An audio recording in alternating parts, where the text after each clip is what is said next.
Bloody Mary, I am your child. Jonie crouched down low to the curb, not opening her eyes. She didn't hear any more laughing, but there was far-away crackling that seemed to start in the pit of her ears. Then it stopped altogether, making Jonie relax a bit. She summoned up the remaining shred of her courage and snapped open her eyes in one swift motion. Nothing. The street was empty and she was on the sidewalk. She lifted up her aching body and managed to get to her bloody, bruised feet. The hammer she had dropped was lying in the middle of the street. Jonie whimpered, questioning if it was okay to move from her spot. She decided and quickly limped into the street and snatched up her one source of protection. She shuddered and crossed her arms as a cold breeze lifted and came down across the street. Jonie started to get scared, so she began to return to the curb. Then the breeze twisted and twirled around her in one soulless wisp. Two clear red eyes appeared in front of her, not wielding any kind of facial appearance. Just two thin, staring eyes only constructed out of the blowing wind. The eyes seemed to smile at Jonie as if mocking her, drowning her in remorse. Then the laughing started again. The fierce, evil laughter of a woman. It seemed to come from the eyes, as if the black pupils were gaping mouths, reacting to some sick joke. Jonie staggered backwards, arms twirling outwards for balance. The eyes seemed to follow her, though, with every step. Jonie knew exactly whose eyes they were, Bloody Mary's. Somehow Bloody Mary was actually there, in no reliable form in front of her. This, Jonie knew, was not her mental mind constructing this. Bloody Mary was actually there. She had the same feeling of dread on that day in Mary's room in front of her mirror. Jonie screamed, falling backwards. The eyes closed, into nothing, and the ravenous wind blew off into the mini tornado, leaving Jonie lying in the middle of the street. Her chest heaved and her head was spinning. She's getting stronger, Jonie thought. The mirror. Mary's mirror is her transportation. She's getting stronger because of that. The mirror. Let's get back to Black Spruce, Jonie proclaimed, getting back to her feet. Must warn Mary. Then sirens blew through the air like an elephant's roar. Jonie stopped dead in her tracks as patrol cars lined the street and halted at Jonie's feet. Police got out and aimed their handguns carefully at the delirious young girl.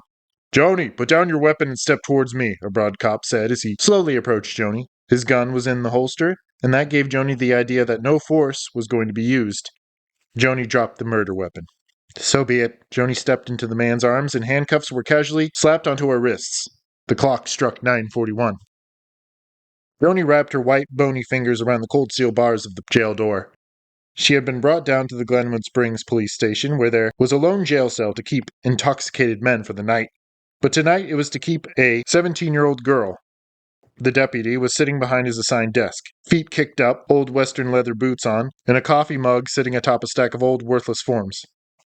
He looked straight at the girl with interest. A 17-year-old girl, killing her own friend brutally with a hammer? It just didn't seem probable, but it did happen. And that's when Barry's job became an illness. It just made him upset to think about all the evil and loony people there were out there. Sir, what time is it? Jonie asked, worriedly, shivering under the blanket that had been provided her.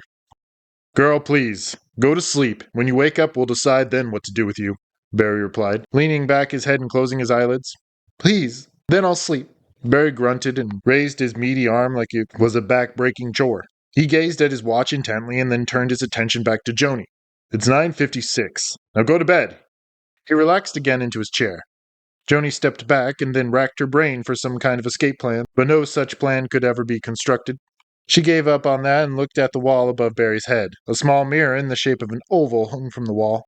It was used by police who were around the corner so they could look at the mirror and see the reflection of the cell. It was much easier than completely turning the corner.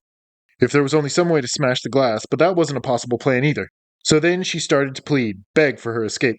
Please, sir, you've got to let me out. If you don't, you could really get hurt, Jonie said desperately.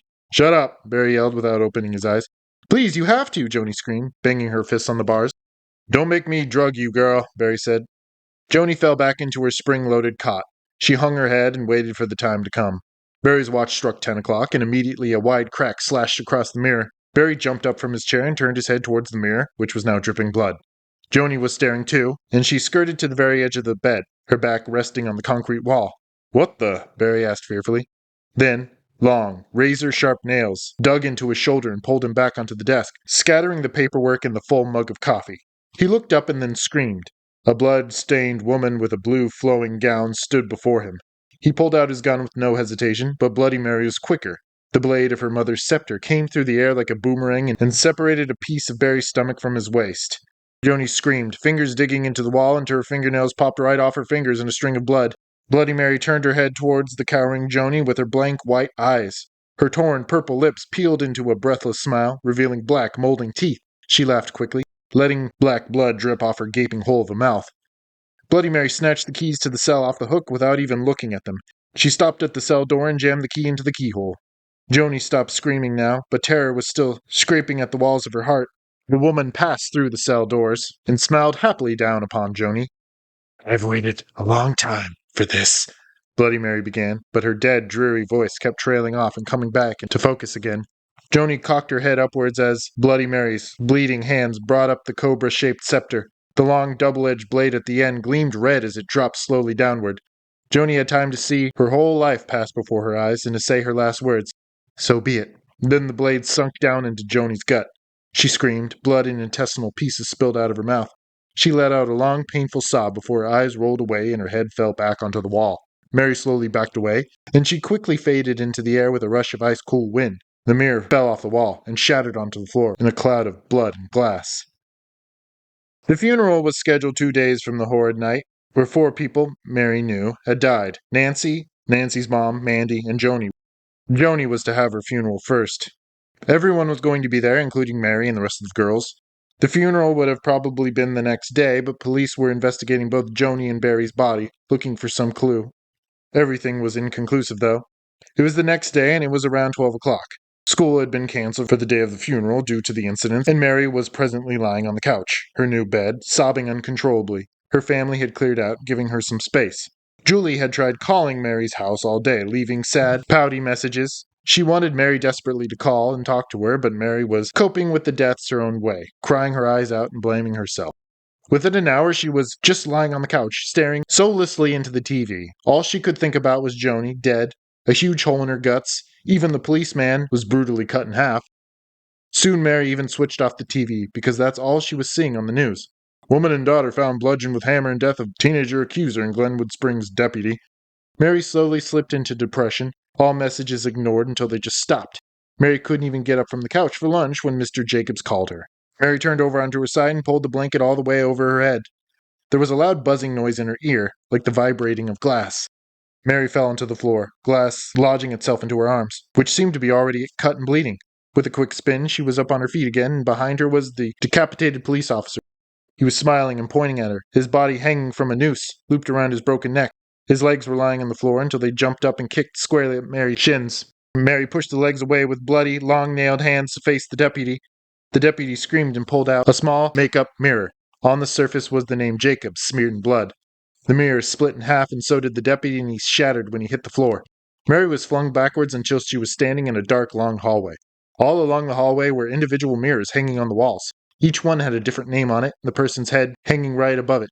Mary continued, feeling sick to her stomach, until she reached a mirror with the blood-written name, Mandy, on it. Mandy's head looked down on her, gapingly, eyes twitching. The next mirror said Nancy, and Nancy's face looked the same way it did the night she died. Mary screamed, running, until Joanie's head mirror hung above her. Only Joanie was wordlessly warning Mary about something. Mary turned and ran, until she saw a mirror up ahead, with the name Mary Jacobs on it. A nail hung above it, vacant and welcoming. Mary sprinted away, stopping at the feet of a little girl, holding the snake scepter. The girl was crying and calling out to Mary, to comfort her.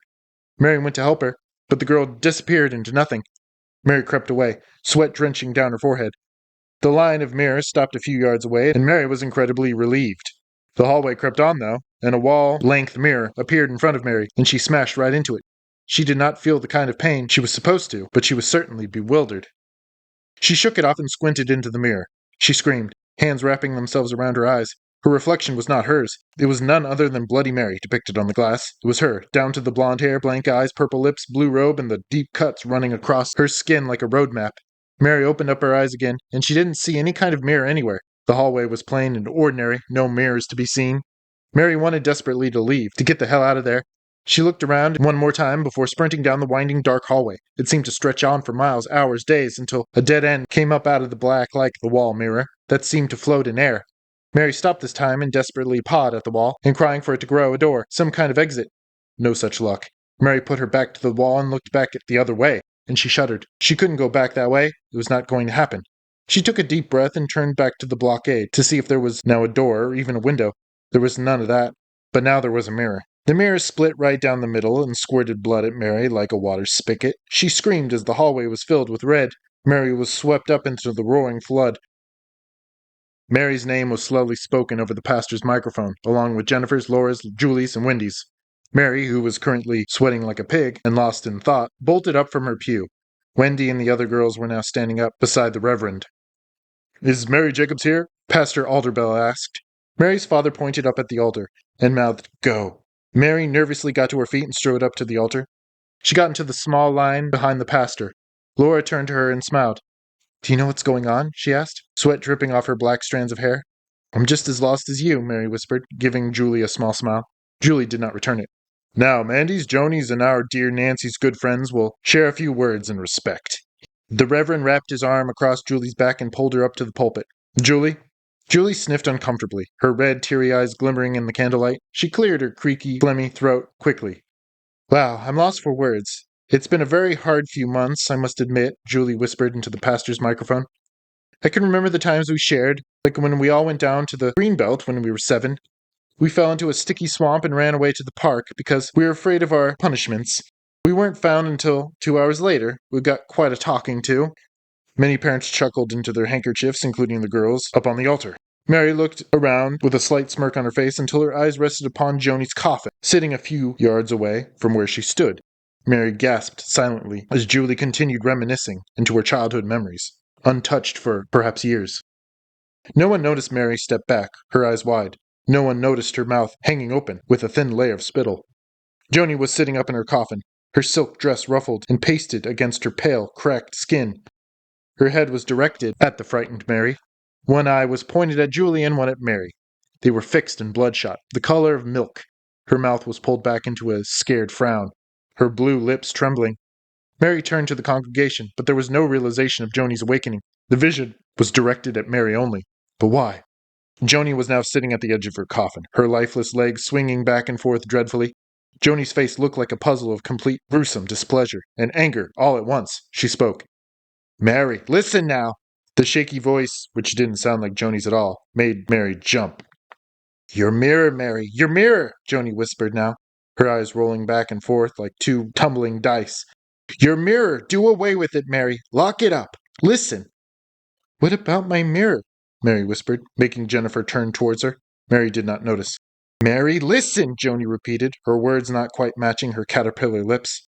"I am," Mary responded. Jennifer frowned and pointed at Mary after tapping Laura on the shoulder.